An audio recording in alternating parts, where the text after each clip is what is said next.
এদেশে শান্তি, সমৃদ্ধি এবং এদেশে উন্নয়নের জন্য জামাত ইসলামের সর্বস্তরের আমাদের নেতাকর্মী আছে এবং গ্রেট ব্রিটেন সহ গোটা দুনিয়াতে প্রায় 3.5 লক্ষ জামাত ইসলামের ব্যারিস্টার আছে, যেটা অন্য কোনো দলের নাই। সকল কিছু আমাদের ঠিক আছে, শুধু এদেশের মানুষ যদি ইসলামী রাষ্ট্র চায়, সুন্দর সমাজ ব্যবস্থা চায়, তাহলে জামাত ইসলামী এদেশে শাসন করে পৃথিবীর ভিতর সর্বশ্রেষ্ঠ একটা আদর্শ কল্যাণময় রাষ্ট্র উপহার দিতে পারবে।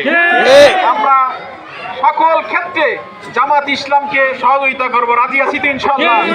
সামনে নির্বাচন আছে এবং আমরা সেই নির্বাচনে বিশ্ব ইসলামী আন্দোলনের নেতা আলহাজ মাওলানা রফিকুল ইসলাম খান এখান থেকে নির্বাচন করবেন।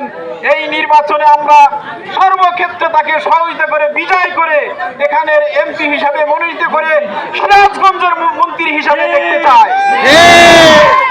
সর্বশেষ যারা এ পর্যন্ত সেনাবাহিনী থেকে আমিরে জামাত সহ এ পর্যন্ত ছাত্র আন্দোলনে এদেশে যারা শহীদ হয়েছে, আল্লাহ তাআলা যেন শহীদ হিসাবে কবুল করে নেন।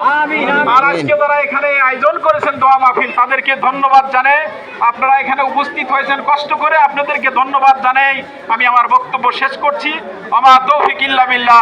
আসসালামু আলাইকুম ওয়া রাহমাতুল্লাহ।